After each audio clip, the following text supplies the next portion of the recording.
창세기 강의 89번째 성공한 요셉이라고 하는 제목 말씀입니다. 성공이란 단어의 사전적 의미는 명사로서 목적이나 뜻을 이루는 것, 그리고 두 번째 사회적 지위나 부를 이루는 것입니다. 사회적 지위나 부를 이루는 것보다 사전은 목적이나 뜻을 이루는 것으로 먼저 우선 명시함으로써 성공에 대한 의미를 저와 여러분들이 다시 생각하게 해줍니다. 1860년 영국에서 태어나 캐나다에서 자란 올리버 에비스는 토론토 의과대학을 졸업하고 1893년 조선 땅에 들어옵니다. 제중원이라고 하는 서양식 병원의 원장이자 선교사로 들어옵니다. 그곳에서 박성춘이라고 하는 백정을 만납니다. 이 박성춘 씨가 아들 박서양을 교육시켜달라고 맡깁니다. 그런데 이 의사가 되는 것은 또 다른 일이라서 일단 에비슨이 맡아서 온갖 굳은 일을 시키고 또 했지만 성실하고 이렇게 잘 감당합니다. 심지가 굳었던 이 박서양은 결국에는 의학교육을 받고 우리나라 최초의 외과 의사가 됩니다. 그는 훗날 나라가 일제에 의해서 기울자 성공한 삶을 상징하는 세브란스 교수직을 버리고 간도로 이주하여 구세의원을 설립하고 숭신소학교를 세워 독립운동의 기초를 놓고 아무도 하지 않는 독립군의 근위관 생활을 합니다. 멀고도 험한 고난의 길이었지만 박서양은 하나님께서 백정에서 조선 최고의 엘리트가 되게 하신 하나님의 뜻과 목적을 잊지 않았습니다. 누가 그를 성공한 사람이 아니라고 말할 수 있겠습니까? 박서양은 성공한 사람이었습니다. 우리나라 초기 교회의 역사와 나라의 역사를 볼 때마다 오늘 본문의 요셉 같은 분들이 계셨다는 것을 보게 됩니다. 이름이 알려지지 않았지만 이름 알려지지 않은 수많은 사람들이 이렇게 성공했기 때문에 저와 여러분들이 오늘 이 시간에 예배드리고 여기까지 올 수 있는 줄로 믿습니다. 왕의 꿈을 탁월하게 하나님이 주신 지혜로 해석한 요셉이 드디어 오늘 본문에서 총리가 됩니다. 그가 해석한 대로 풍년이 오고 흉년이 옵니다. 요셉의 인생에도 풍년이 왔습니다. 성공했습니다. 성공한 요셉이 잊지 말아야 될 것이 있습니다. 그것은 신실한 믿음과 하나님 앞에서 겸손한 자세입니다. 저는 오늘 성경이 말하는 성공한 삶은 무엇인가?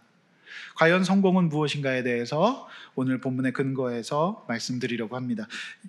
노예에서 갑자기 대제국 애굽의 총리가 된 요셉은 어떠한 삶을 살았을까요? 이것이 오늘 저와 여러분들이 함께 묵상해야 될 주제가 되겠습니다. 본론입니다. 첫 번째, 성공은 하나님의 뜻을 이루는 것입니다. 37절에서 44절의 말씀입니다. 37절, 바로와 그의 모든 신하가 요셉의 해석을 좋게 여깁니다. 거의 기적에 가까운 일입니다. 일개 히브리 죄수의 해석을 강대국 애굽의 왕과 고위 관료들이 모두 다 좋아하는 일은 있을 수 없는 일입니다. 38절, 바로는 감동합니다. 이와 같이 명쾌한 해석을 들어본 적이 없었고 현실적인 데다가 무언가 알 수 없는 감동까지 있었기 때문이에요. 39절, 그는 역시 대제국 애굽의 왕답습니다. 요셉뿐만 아니라 요셉 뒤에 있는 하나님을 알아봅니다. 너 뒤에는 내가 구체적으로는 알지 못하지만 보통뿐이 아니라 하나님이 계시는구나. 그것을 알아봅니다. 그래서 모든 전권을 이제 요셉에게 위임하게 되죠. 역시 리더는 또 리더인 것 같습니다. 사람을 알아보고 위임할 줄 아는 리더십을 가지고 있었습니다. 그런데 여러분, 아무리 바로 왕이 모든 것을 마음대로 결정할 수 있다고 해도 그래도 그렇지 히브리 노예 출신의 죄수를 갑자기 총리로 임명한다는 것이 믿어지십니까? 좀 이상하잖아요. 동화 같은 이야기 아닙니까? 신데렐라 얘기 같잖아요. 그러나 이게 참 비상식적으로 보이거든요. 그런데 여러분, 역사적인 배경을 이해하시면 충분히 있을 수 있는 일이었다. 자, 들어보십시오. 주전 2000년경, 지금으로부터 4000년 전 창세기 시대입니다. 이때는 고대 이집트 제11왕조 시기입니다. 역사적 기록이거든요. 이 시기에 애굽의 바로 왕은 외국인 거주와 등용을 늘렸다고 합니다. 그러니까 이 애굽 왕을 다 바로라고 하거든요. 파라오라고 하잖아요. 팔레스타인, 시리아 등지에서 온 아시아인들도 많았다고 합니다. 원래 고대 이집트인들은 자신들 외에는 다 미개인 취급을 했다고 합니다. 다른 민족들은 때려야 말을 듣는다 뭐 이런 생각하고 있었다고 해요. 사람 취급을 하지 않았던 것이죠. 그래서 이렇게 이주한 외국인들을 애굽인들은 힉소스라 불렀습니다. 힉소스. 자, 훗날 이 힉소스인들이 세력을 얻게 됩니다. 그리고 이들이 열심히 살아서 정부에 등용되기 시작합니다. 여러분, 이 외국인, 그러니까 원래 본토 이방인이 아닌 외국인들의 호의적이고 또 외국인 출신의 사람들이 정권을 잡게 되고 왕조를 이뤘는데 그것을 힉소스 왕조라고 합니다.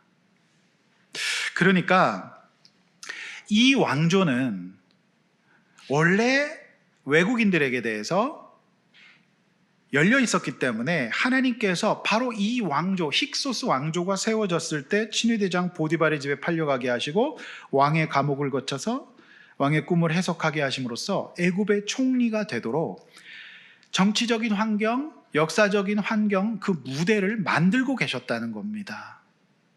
여러분, 충분히 드라마 같은 이야기지만 요셉이 능력에 따라서, 힉소스인들이 능력에 따라서 사람을 차별 없이 등용하는 원칙을 그 정부가 갖고 있었기 때문에 이 왕조가 요셉을 등용하는 일은 드라마가 아니라 현실에서 일어날 수 있다는 말입니다. 여러분, 저는 굉장히 전율했어요. 이게 하나님이 인도하시는 스케일이구나. 우리는 알 수 없어요. 우리는 하지도 못하는 일들을 하나님은 역사를 주관하셔서 자신의 일들을 이루신다라고 하는 겁니다. 배경을 알고 나시니까 좀 더 잘 이해가 되시지 않습니까? 좀 격하게 공감해 주시기를 바랍니다. 전 굉장히 흥분했어요. 야, 이 왕조니까 가능했구나. 이게 동화가 아니구나. 그 생각이 딱 들었어요. 하나님은 요셉의 개인 능력과 믿음뿐만 아니라 그가 등용될 수 있는 조건들을 만들고 계셨어요. 판을 만들고 계셨다는 말입니다. 이분이 바로 우리 하나님이십니다. 할렐루야. 이것을 우리는 하나님의 뜻에 쓰임받는 사람이 결국에 좋은 결과를 얻는다는 형통이라고 표현합니다. 우리가 예수 믿고 구원받은 거, 가정을 이루고 여기까지 살아올 수 있게 된 거 모두 다 하나님의 은혜고 하나님이 만드셨고 인도하셨다고 믿으셔도 됩니다. 그것이 없이는 우리 인생이 굴러갈 수가 없는 겁니다.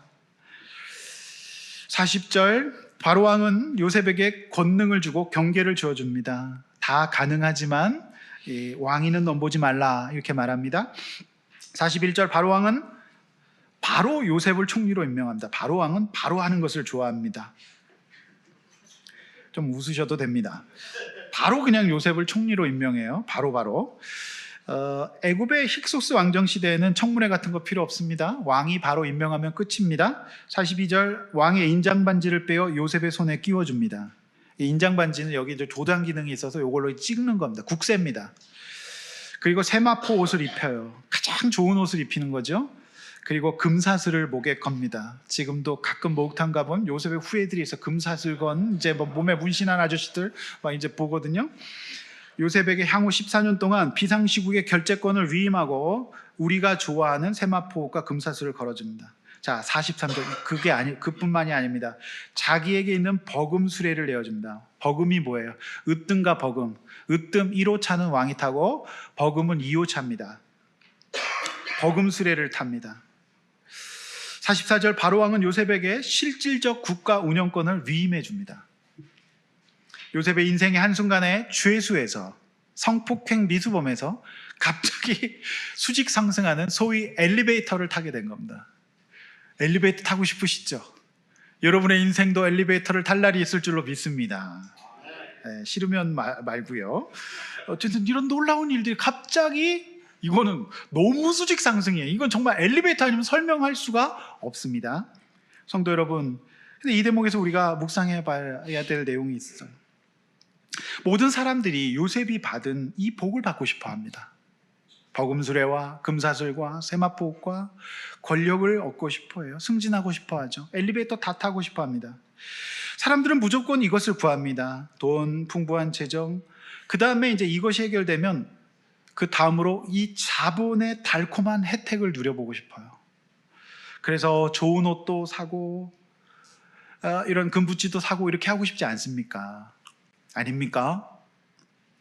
이게 자본의 능력을 맛보고 싶잖아. 얼마나 달콤합니까? 이 죄수의 옷만 입다가 이 옷을 입으니, 그리고 사람들이 다 절해요. 우리가 지금 창세기를 읽고 있는데요. 이 세상에는 창세기 차가 있어요. 지구공이라고 있습니다. 제가 특정 차량을 언급하고자 하고 싶은 것이 아니라 대한민국 총리 관용차가 지구공이랍니다. 제네시스 차예요. 창세기 차. 예? 이거 얼마나 좋겠습니까?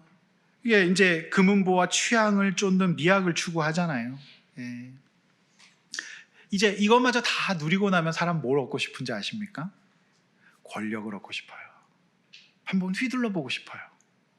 그래서 우리 그 현대그룹의 우리 정 회장님께서 다 해봤는데 권력이 없어서 대선 출마하셨다가 많은 돈을 잃게 되시고 그러셨잖아요. 사람의 속성이 그런 겁니다. 저는 여러분들이 새해에 또 이런 복도 누리시길 바랍니다. 좋은 옷도 입어보시면 하나님 주신 또 은혜가 있습니다. 그리고 좋은 집, 좋은 차도 타시기를 바랍니다. 그런데 요셉이 얻었던 이것만을 구하신다면 조금 이상한 거라고 보여집니다. 여러분, 만약에 요셉이 이런 것만 구했다면 받아도 빼앗길 수 있고 안 뺏기고 가지고 있더라도 그 소유로 인한 만족감과 기쁨은 오래가지 못할 겁니다. 요셉은 이것을 먼저 구한 적이 없습니다. 그는 하나님께서 주신 꿈을 품었어요. 자신의 인생의 목적이 하나님의 뜻을 이루어드리고 그 뜻에 합당한 쓰임을 받는 것을 구했어요. 그렇기 때문에 인생의 험한 고난도 통과할 수 있었습니다. 이 꿈이 없었다고 하면 이런 어떤 본인에 있는 결핍과 궁핍과 가난함과 고생을 감당할 수가 없었을 겁니다. 반대로 요셉은 하나님이 주신 인생의 비전, 목적이 없었다면 이런 풍요 때에 넘어질 겁니다. 이 풍요 때 교만할 겁니다. 이 세상에서 요셉이 받은 것들을 세상 사람들도 받은 사람들이 있습니다. 그러나 요셉처럼 하나님의 쓰임을 받은 사람은 없습니다. 그리고 요셉처럼 흔들림 없는 사람은 없습니다. 그리스도인은 어떤 사람입니까? 이 세상 속에 살지만 세상 사람들과는 차원이 다른 믿음과 인생관을 가진 사람들이란 말입니다. 하나님께서 요셉에게 주신 권능은 분명한 목적과 뜻이 있었습니다. 요셉은 모든 구약학자들이 얘기합니다. 예수 그리스도를 예표하는 인물입니다. 요셉도 30살에 공직에 나섰고 예수님도 30살에 공생애를 시작하십니다. 요셉도 고난받다가 영광받았고 예수님도 고난받다 영광받으십니다. 성도 여러분, 우리는 역시 우리 예수님의 제자들로서 세상에서 예수님이 우리 안에 계시는 것을 보여주는 사람들이 되어야 됩니다. 따라서 우리가 가진 것이 많고 권능이 많을수록 항상 기억해야 합니다. 요셉이 이 권능을 갖고 뭘 합니까? 사람을 살립니다. 그리고 가족들을 살립니다. 하나님의 나라의 확장의 도구로 쓰임받는다라고 하는 것이죠. 이런 어떤 외적인 조건, 소위 외적인 성공만 이루게 되면 두 가지 특징인데, 첫 번째는 고난 감당이 잘 안 됩니다. 바로 넘어집니다. 또 반대편에서는 성공했을 때 또 넘어져요. 그것들을 관리하지 못하고, 제가 송구영 씨 때 말씀드렸지만 복권 당첨자들의 삶이 그렇게 된다. 결국에는 요셉이 정말 받았던 성공의 지속적인 성공, 어떤 환경에도 변함없는 성공의 열쇠는 그가 믿음을 가졌고 하나님께 자신의 인생을 맡기고 인도받았던 은혜, 그리고 하나님의 꿈을 품고 하나님의 말씀을 이루는 일에 쓰임받았다라고 하는 것입니다. 이 성공 누릴 수 있기를 주님의 이름으로 축원합니다. 아멘. 두 번째, 성공은 인격이 성숙해지는 겁니다. 45절에서 57절 말씀에 나와 있습니다. 45절, 총리가 된 요셉은 애굽식 이름과 가정을 갖게 됩니다. 바로 왕이 내려준 아내의 이름은 아스낫입니다. 총리로 일해야 되는 요셉이 당시 상류의 이 관료 사회의 룰을 따른 것으로 보입니다. 해석자들은 이 요셉의 이 불신 결혼을 굉장히 비난하는 분들도 계십니다. 제가 이 본문을 볼 때는 요셉이 이 혼인에 대해서 적극적이지는 않아요. 그러니까 그가 이제 애굽에서 총리 생활을 하는 데 있어서 요셉은 지금 노예로 혼자서 포로를 단신으로 있기 때문에 그 당시 상류 사회의 그 틀을 이제 애굽 왕이 갖춰줘서 가정을 줘서 안정적으로 이제 공무를 수행할 수 있도록 만들어준 것으로 보입니다. 요셉은 마음에 걸렸지만 하나님의 뜻을 받드는 총리 입장에서 받아들인 것으로 보여요. 왜냐하면 훗날 태어날 자녀들의 이름을 굳이 애굽식이 아니라 히브리식으로 므낫세와 에브라임으로 짓고 있고요. 이 혼인 생활에 푹 빠져서 신혼을 즐겼다 이런 거 안 보입니다. 바로 그는 온 땅을 순찰하는 그 일을 이제 하게 되는 것이죠. 저는 그래서 너무 비난하고 싶지는 않습니다. 이 상황 가운데 요셉은 그의 자녀의 신앙 승계나 이런 데 관심을 갖고 이름을 지어줬고 훗날 므낫세 에브라임 지파로 남게 되는 것 아니겠습니까? 그래서 어쩔 수 없는 그런 환경이라고 보여집니다. 46절 성경은 이때가 요셉의 나이가 30세라는 것을 밝힘으로써 요셉의 인생이 놀라운 하나님의 섭리의 인도의 결과였다는 것을 다시 한번 확인해 줍니다. 여러분 그렇습니다. 요셉의 인생을 자기 자신보다 하나님이 더 잘 알고 계십니다. 한 번 더 30세에 이렇게 됐다는 것을 고백함으로 적어주고 있음으로 말미암아서 요셉이 딱 그걸 보면서 그래 내 인생이 이때를 위함이구나. 그 인생의 고난이 해석되는 순간이 아니겠습니까?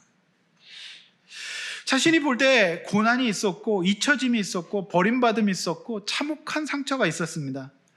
그런데 하나님이 보실 때는 그 모든 과정이 하나님의 인도하심이었다는 거예요.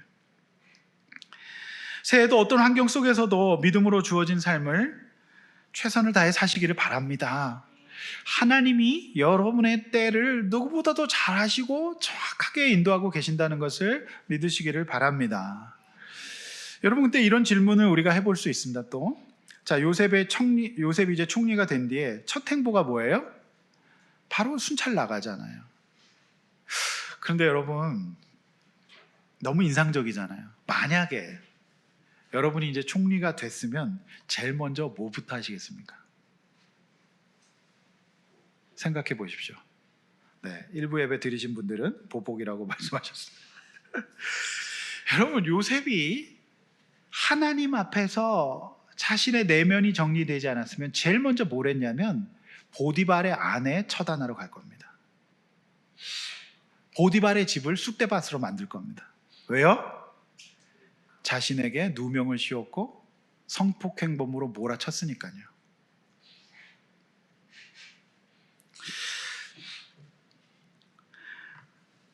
요셉이 만약 자신의 인생을 주관하신 하나님 앞에 마음을 다스리지 못했다면 가장 먼저 보디발의 집에 갔을 겁니다. 특히 자신을 이렇게 파렴치범으로 몰아넣은 보디발의 아내를 처단했을 겁니다. 일종의 정치보복을 할 수 있는 상황 아니겠습니까? 저는 믿음이 좋다는 것은 그 속사람이 성장한다는 것과 분리할 수 없다고 봅니다. 적어도 요셉의 경우에는 그렇습니다. 요셉이 믿음이 좋다는 것은 그의 마음의 상처와 아픔이나 인격이 상한 인격, 이 망가졌던 인격이 회복되는 것이 곧 믿음이 좋다라고 보아도 과언이 아닙니다. 우리가 100번 양보해서 우리의 믿음과 우리의 인격의 사이가 간격이 있다고 하더라도 분명한 것은 좋은 믿음, 좋은 인격을 가진 사람이 되는 것은 함께 가는 것이다 라고 볼 수 있습니다. 요셉이 믿음을 가지고 살면서도 속사람은 여전히 상처와 분노 가운데 있다고 한다면 어떻게 하나님의 뜻을 이루는 총리가 되겠습니까? 여러분 애굽의 바로 왕은 눈치가 100단이 아니라 1000단입니다. 요셉이 총리돼서 뭐 하는가 딱 봅니다. 얼굴, 눈만 봐도 알아요. 그게 바로 왕입니다. 여러분 회사의 리더들은 여러분들의 일거수일투족을 다 보고 있습니다. 만약에 요셉이 총리 됐는데 보복에 몰입하고 있었다면 제가 볼 때는 요셉은 바로 쫓겨납니다. 바로 왕이 요셉을 총리 삼은 단 하나의 이유는 그 꿈의 해석과 국가의 경영이었어요. 그거 하나로 본 거예요. 그러니 요셉은 딱 중심 잡고 뭘 합니까? 바로 그 꿈을 이루는 일에, 그 꿈을 관리하는 일에 나서게 됩니다. 저는 실패한 총리가 될 수 있는 환경이었다. 그런데 요셉은 자신의 믿음과 정서가 분리되지 않았고 하나님이 나를 보듯이 나를 보고 서른이 되어서 그래, 내 인생에 여러 가지 까매와 악역들이 있었구나. 그들은 하나님의 통제 가운데 있었고 결국에는 나를 이곳으로 인도하셨구나. 그러니 그가 개인적으로 갖고 있었던 많은 마음의 어떤 어려운 마음들이 심는보다도 더 정하게 씻겨 내려간 거예요. 그러니 그가 주어진 일을 딱 했어요. 그런데 여러분, 이 인격이라고 하는 게 참 금방 안 변합니다. 그래서 요셉이 엉뚱한 일을 하도록 만들 수 있어요. 그런데 요셉이 보복하지 않습니다. 만약에 요셉이 이 보디발의 집을 쑥대밭으로 만들고 훗날 형들에게 보복을 꿈꾸고 있다면 하나님의 구원 계획은 물 건너 갑니다. 여러분, 요셉이 이제 보시겠지만 형들을 시험합니다. 그것은 형들을 애먹이는 게 아니라 형들에게 회개의 기회를 주고 있는 거예요. 이미 이때 요셉의 마음은, 요셉의 인격은 다 성숙해 있었어요. 성도 여러분, 우리는 늘 신앙생활 하면서도 그 인격이 성장하는 진정한 성공을 누리지 못함으로써 나의 구원과 나의 인생과 가족의 구원과 공동체의 구원에 도움이 안 되는 삶을 살 수 있다는 것입니다. 성도 여러분, 그 요셉이 총리가 되었다는 소식을 듣고 가장 지옥을 살 한 여인이 있습니다. 누구였을까요? 보디발의 아내입니다. 요셉이 직접 심판을 하지 않아도 이미 그녀의 양심이 스스로 심판하여 세상 불안하고 어두운 사람이 되는 심판을 받았습니다. 그냥 요셉이 그냥 활동할 때마다 그는 그냥 스스로 심판받아서 이미 죽음을 경험하고 있었을 거예요. 그러므로 여러분, 정말 확실한 복수는 이런 것일 수도 있다, 이렇게 보여줍니다. 하나님께 맡기는 거죠. 얼마나 이 보디발의 아내가 요셉 행차 때마다, 지구공 볼 때마다 얼마나 힘들었겠습니까? 근데 하나님께 맡겼기 때문에 그런 겁니다. 성도 여러분, 수년 전에 제가 아프리카 선교 갔을 때 남아프리카 공화국 넬슨 만델라의 생가를 가본 적이 있습니다. 요셉은 13년의 감옥 생활을 했는데요, 넬슨 만델라는 자그만치 27년의 감옥 생활을 합니다. 그 감옥에서 이분이 이제 인권 변호사로서 흑인 인권 운동을 하다가 27년을 감옥에 갇혀요. 젊음을 다 감옥에서 보내버립니다. 27년입니다. 그러면 세상이 바뀌어서 이분이 이제 대통령이 되거든요. 수많은 백인들이 벌벌 떱니다. 우리 정치 보복당해서 다 죽겠구나. 근데 넬슨 만델라는 그들과 화해합니다. 그들을 그대로 등용합니다. 그러면서 이 백인들의 전유물이었던, 이 백인들만 할 수 있었던 풋볼이 있었는데, 그거 대회를 하고 그랬었는데 그거 다 이제 못하겠구나, 없애라고 생각을 했어요. 근데 만델라가 그곳에 가서 시축을 하고 축하해 줍니다. 그러니까 이렇게 되니까 이 백인들도 만델라를 너무 존경하게 되는 거죠. 만약에 그 남아공에서 백인들이 다 빠지면 남아공 경제는 무너지거든요. 그러니까 이 개인의 어떤 감정과 상처보다 나라를 살리고 민족을 구원하는 요셉과 같은 선택을 했던 것으로 보입니다. 성도 여러분, 저는 진정한 성공은 여기에 있다고 봅니다. 이 인격과 내면이 정리되지 않은 사람이 권력을 갖게 되면 자기도 힘들고 민족도 힘들 수 있습니다. 요셉은 이 권력을 자신의 인격 성장보다 앞에 두지 않았다는 말입니다. 여러분, 어떤 일을 겪으셨고 어떤 인격과 정서를 갖고 계십니까? 우리의 삶은 만만치 않았잖아요. 요셉만큼 힘들었어요. 그러나 요셉은 30살까지 자기 인생의 질곡을 하나님 앞에 내려놓고 해석받았습니다. 더 이상 누군가를 비난하고 분노하지 않고 역시 하나님이 연출하시는 자신의 인생의 악역쯤으로 까메오로 받아들였던 거예요. 반전과 악역이 없는 드라마는 없지 않습니까?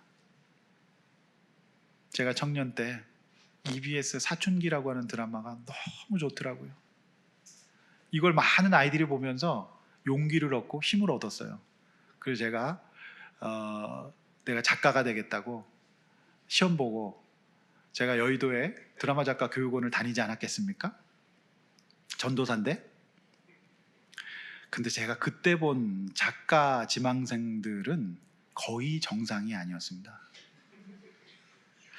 특별히 선생님이 대박인데, 선생님이 하시는 말씀은 꼬고 또 꼬아라, 계속 꼬아라. 악역이 등장하지 않고 꼬이지 않는 드라마는 아무도 안 본다. 그래서 거기서 1등한 사람 보면 제정신이 아니었어요. 완전히 베베 꼬인 사람이더라고요. 근데 그 드라마가 히트를 치는 거예요. 제가 그걸 보고 알아봤습니다. 세상은 결국엔 상한 정서가 인생의 에너지가 되는구나. 성도 여러분, 요셉도 역시 정말 아픔이 많잖아요. 제정신 갖고 못 삽니다. 이런 일 겪으면. 형들에게 파묻혀가지고 옷벗김 당하고 폭행당하고 버림받았잖아요. 노예로 끌려갔잖아요. 누명 썼잖아요. 근데 이 모든 과정 가운데 요셉이 있지 않았던 건, 요셉이 성공할 수 있었던 이유는 그가 믿음을, 하나님이 내 인생을, 내 꿈을 이루신다, 하나님이 나를 귀하게 보신다는 거 딱 붙잡고 살았어요. 그게 성공의 근본 요인이었고요.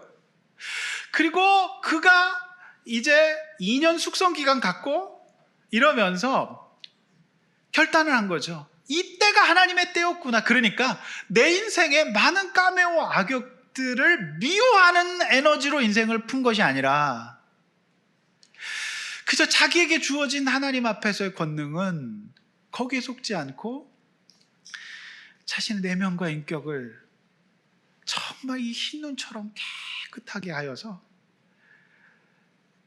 보복하고 원망하고 당짓고 무리짓고 욕하고 이런 거 하지 않고 주어진 일에 충실하는 그 은혜를 누렸기 때문에 지속적인 성장을 할 수 있었고 성공할 수 있었다. 저는 이것이 성공이 아니겠습니까? 48절, 49절 엄청난 풍년이 찾아옵니다. 쌓아둔 곡식이 바다 모래같이 심이 많아 셀 수가 없습니다. 이 곡식을 먹다가 이제 모래처럼 다 버리는 거예요.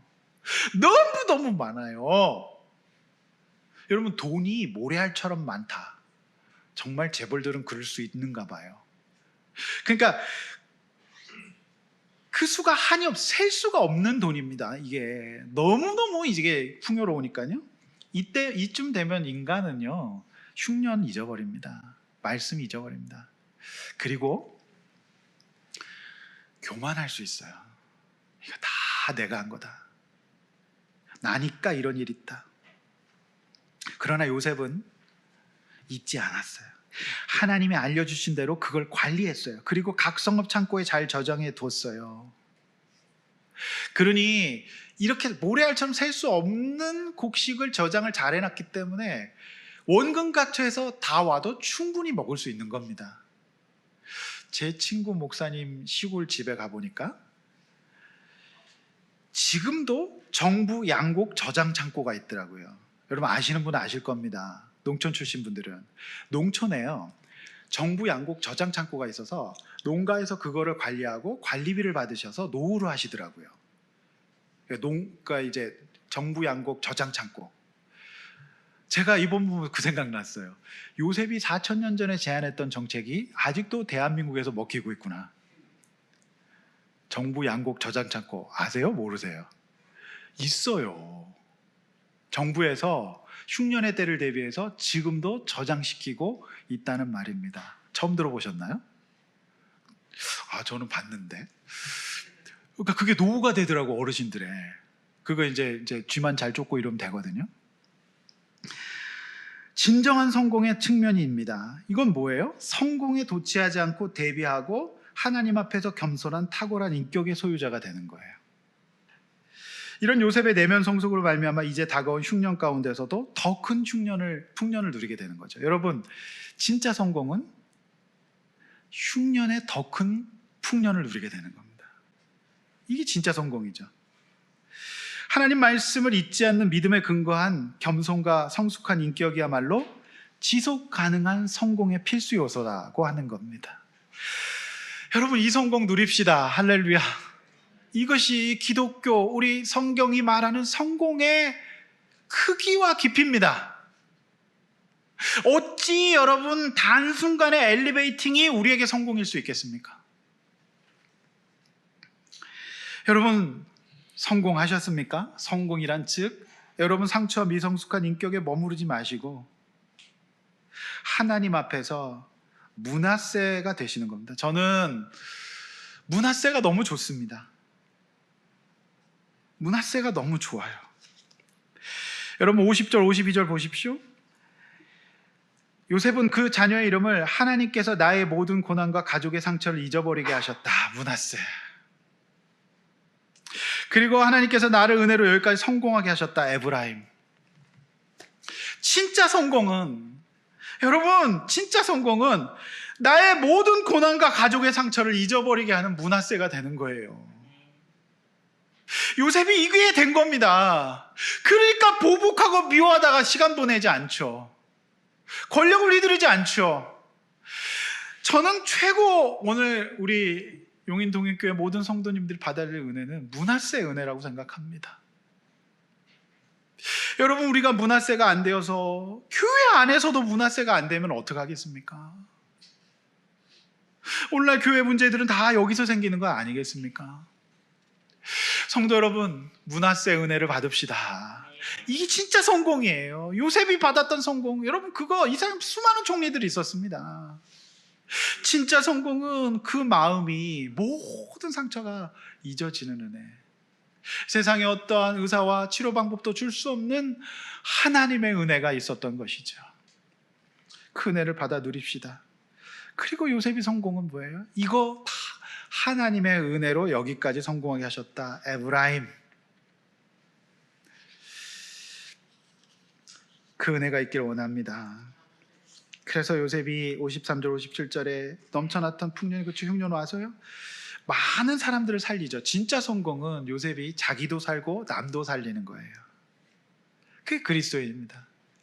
그 여러분, 성공의 목적과 이유가 있어야 돼요. 그는 나도 살고 우리 가족도 살리고 사람들을 살리는 성공하시기를 바랍니다. 그 성공이에요. 빚지고 환난당한 원통한 사람 살리고자 설립된 아둘람 교회는 이제 25년 새해이자 개척 7년차를 맞아 조금 더 친근하고 쉬운 이름으로 이웃들에게 다가가기 위해서 교인들의 공모를 받아서 용인 동행교회라고 하는 새 이름을 선포합니다. 우리 교회는 여전히 몸과 마음의 흉년을 맞이한 자, 인생의 목적을 찾지 못한 자, 풍년 맞았지만 그것을 관리하지 못하고 교만 가운데 있는 자, 흉년에 넘어질 자들과 함께 동행하는 자들의 교회가 될 것입니다. 이 도시 용인에 있는 영혼들과 함께 주님의 이름으로 함께 성공의 길, 진정한 성공의 길로 동행하는 우리 용인 동인교회 성도님들 되시기를 주의 이름으로 축원합니다. 서론에서 말씀드린 백정 출신 의사 박서영이 다녔던 교회는 에비슨 선교사가 개척한 인사동의 승동교회였습니다. 여러분, 인사동 입구에 승동교회라고 언덕에 있습니다. 그러나 에비슨 선교사의 전도를 받고 그의 아버지 박성춘과 함께 승동교회 교인인 박서양이 있었는데 양반들이 백정과 함께 예배할 수 없다고 거부합니다. 저는 이 양반들, 구한말의 양반들은 인격이 성숙해지는 성공을 하지 못했던 겁니다. 이거 어떻게 성공입니까? 주 앞에서 무슨 반상이 있습니까? 주님 앞에서 다 동일한 하나님 백성 아니겠습니까? 말이 됩니까 이게? 여러분, 그래서 에비슨 선교사가 어떻게 했을 것 같습니까? 단호하게 선포합니다. 주 앞에서 반상은 없다. 우리 함께 예배하고 함께 동행한다. 그러나 이 미성숙한 양반들이 그것에 반발하여 교회를 박차고 나가 따로 삽니다. 따로 교회를 합니다. 하나님께서 어떻게 하셨을까요? 이 양반들이 승동교회를 천민놈들의 교회라고, 백성놈들의 교회라고 놀려댔습니다. 그 예수 믿는 겁니까? 결국 하나님께서 그 양반의 교회는 망하게 하시고 백정의 교회라고 일컬었던 승동교회를 살리셨습니다. 그래서 지금도 인사동에 가시면 인사동 입구에 우리 예장 합동측으로 남아있는 인사동의 승동교회가 훗날에 이제 3.1운동의 또 중심지가 되기도 하죠. 성도 여러분, 56절 온 지면에 기근이 있었고 요셉은 백성들의 양식을 팔죠. 57절 주변 각국에서도 다 왔습니다. 말씀드렸듯이 충분히 수요를 감당할 수 있었어요. 진정한 성공이란 흉년의 때를 살아가고 오히려 위기를 기회로 활용하는 성공을 얻게 될 것입니다. 그러므로 이 하나님 앞에서 내면의 성공, 말씀의 성공, 믿음의 성공이 없는 사람들은 풍년 때 이미 다 실패할 준비를 하고 있게 됩니다. 그럼 대기업 회장님들이 그렇게 돈이 많으신 분들이 여전히 자기 사무실에서 짜장면을 시켜 드시는 분들이 꽤 많아요. 그분들은 왜 계속 짜장면을 드실까요? 그리고 마지막까지 단무지로 닦아 드시는 많은 회장님들이 계신다고 제가 알고 있습니다. 마지막은 꼭 단무지로 닦아서 이렇게 드시는데 왜 그럴까요? 진짜 성공은 어려움 때를 알고 내가 여기까지 온 것이 얼마나 하나님의 은혜였는지를 깨달은 성공이라고 하는 말씀인 것입니다. 한마디로 정리하면 요셉 인생의 성공의 열쇠는 하나님이셨습니다. 할렐루야. 하나님 없는 성공은 성공이 아니라는 말입니다. 하나님 앞에서 인생의 뜻과 믿음 잃지 않을 때에 진짜 성공합니다. 그리고 그 성공은 인격의 성숙을 가져옵니다. 진짜 성공하게 되는 거죠. 좋을 때나 안 좋을 때나 흔들림 없는, 이것이 바로 기독교 복음, 하나님 말씀이 이야기하는 성공이 올시다. 이 성공을 누립시다. 이것이 없다면 화려한 꽃꽂이와 같은 인생을 살다가 말라버리는 실패한 인생 될 것입니다. 말씀 맺습니다. 성공한 사람은 그 인생의 목적과 뜻이 하나님께 맞춰진 사람이에요. 성공한 사람은 하나님의 은혜로 모든 고난과 가정에서 받은 상처들을 잊어버리는 문화세가 되는 겁니다. 이런 사람이 풍년에 따라 흉년에 따라 지속적인 성공을 누리는 하나님의 사람 될 수 있을 것 같습니다. 다른 거 다 잊어버리셔도 저는 우리 모두가 문화세가 됐으면 좋겠습니다. 저와 여러분의 인격을 성숙시켜주고 상처를 흰눈보다 더 깨끗하게 해주시는 은혜, 25년 가운데 문화세 축복을 받읍시다. 또한 에브라임의 축복도 받읍시다. 우리 옆에 있는 분들에게 문화세가 됩시다. 인사하겠습니다. 인격을 성장시킵시다. 이렇게 얘기합시다. 인격을 성장시킵시다. 네, 그 은혜로 축복 합니다. 이렇게 한번 나눠보십시오. 내가 구하고 있는 성공에는 세상 사람들과 다른 어떤 하나님 앞에서 목적과 뜻이 있나요? 상처로 인해 툭하면 나오는 내 인격의 미성숙은 무엇입니까? 이것을 놓고 기도하고 건강한 삶 살 수 있도록 기도하시는 저와 여러분 되시기를 주의 이름으로 축원합니다. 시간에 함께 말씀 붙들고 찬양하겠습니다. 우리는 주의 움직이는 교회, 우리 하나님 앞에 찬양하겠습니다.